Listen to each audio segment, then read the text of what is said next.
Welcome to this episode of Chatting with Stacks. I'm your host, Bill Stacks, and today I got Ronnie Harrell. And it was hard hitting, and it was I don't want to hear you cry about it. I don't hear any of that.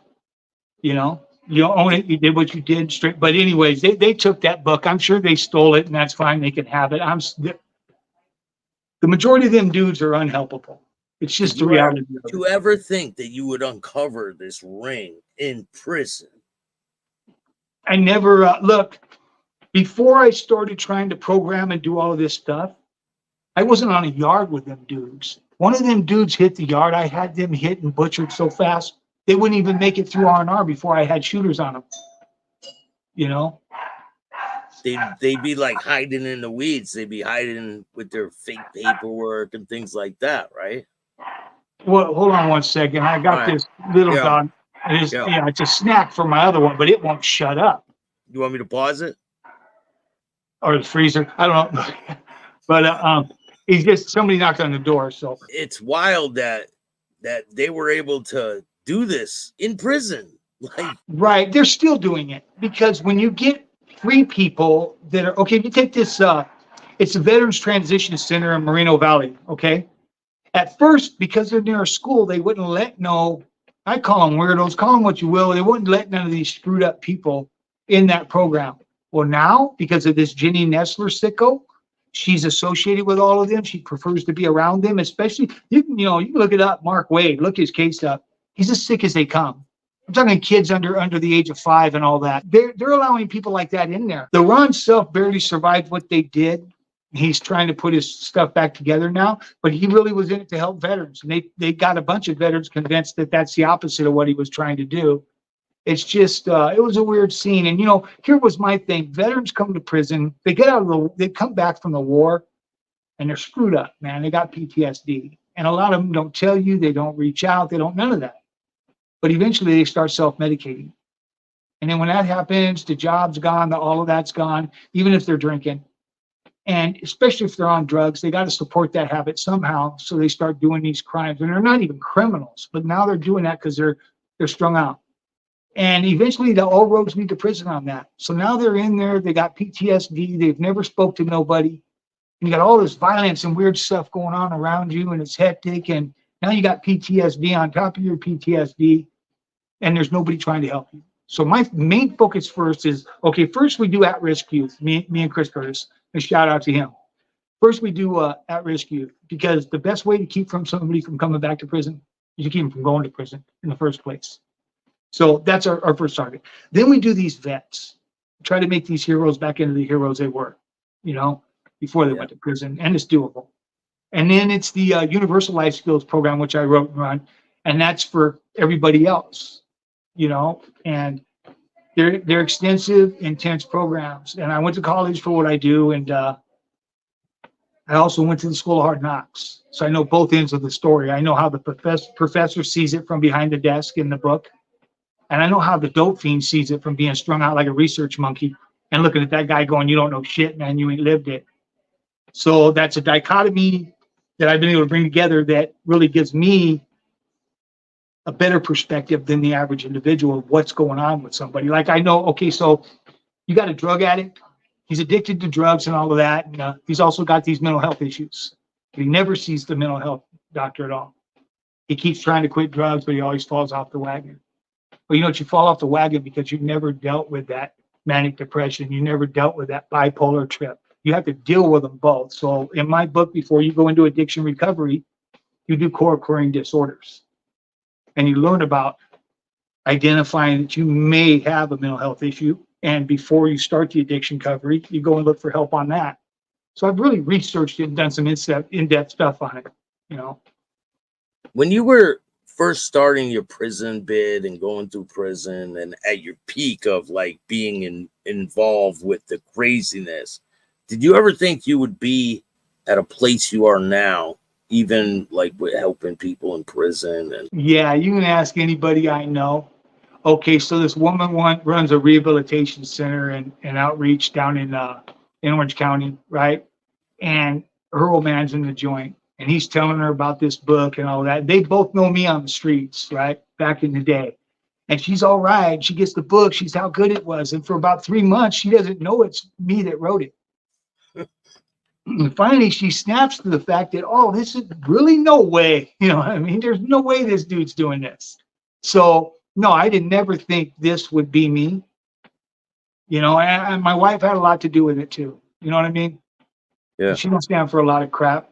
And our motto was, she got me thinking, you know, do the next right thing. And she got me thinking that I can do the next right thing. And I do, you know, and I ain't feeling like I'm backsliding. Oh, weird thing. The other day, I'm going to the store. The parking lot's full of cops, lights on and all of that stuff. For the first time, I didn't turn around and go the other way. Okay. I rolled right through that scene and into the store and went, and I stopped and I thought about it. I thought, wow, because I didn't even think about it. You know, and that's never went down with me before. I'd seen your interview with CDCR officer. I forget his name now. From High Desert. Yeah, Bartos. Yeah, Bartos. Look, that dude's the real deal. Okay, and you have your assholes, and you have your asshole inmates. But when he tells you about cell extracted, look, I've cell extracted 1,000,000 times. I've only had one common denominator through all of them, and that's that I never won. Okay, they always win. Like I go into Hazleton, that's where they just whack Whitey Bulger, right? So they killed him pretty quick. Hazleton's off the hook. I'm in the hole, and I get in there and I'm sitting next to this, in the cell next to this mobster and the black shot caller on the other side, and we don't have radios. Everybody everywhere else in the system has radios. They can listen to music, talk shows, and all that. They've taken ours. So I tell the mobster, I say, hey, how long these freaking radios been gone? He goes, a couple of years, man. I said, oh, no, that's no good. What's going on? He runs it to me, and I tell him, well, hey, why don't you get your people? I'll get a homeboy on the other side, and we'll go hard. He goes, all right, boom. Well, so when we start selling, now here's what happens. Then we know things. I tell you, dudes in there, people aren't stupid. You know this. You start that cell extracting scene, what happens is this captain who might be at a wedding gets called and told he has to come back in right then.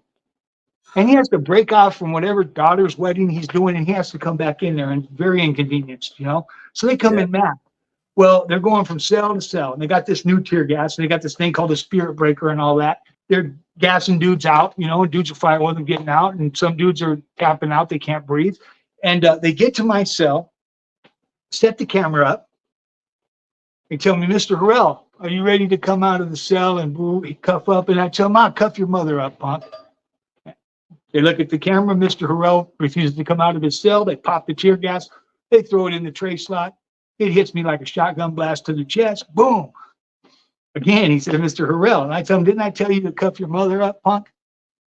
Looked at the camera. He says, Mr. Harrell refuses to come out. Pops another can, throws it in there.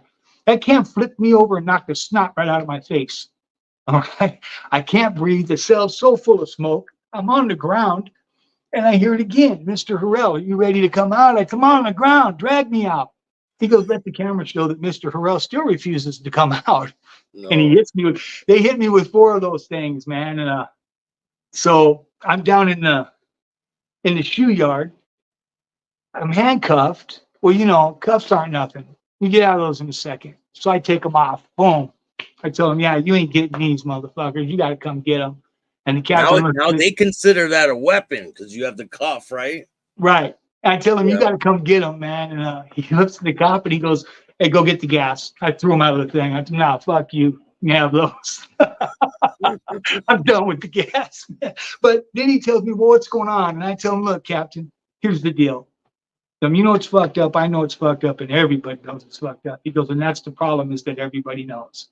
He goes, can you give me 2 weeks so it don't look like we bowed down to this behavior, and we'll give you guys your radios back. Okay, cool.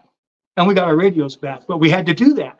But no animosity, no hard feelings. Look, you know, they're going to show up. We're going to fight. You're going to do what you're going to do. You're going to gas me, however it goes. And that's just your job, you know? So when he tells you he's shaking hands with or talking to a guy like a man after he just fought with him, yeah, he's telling you heads up.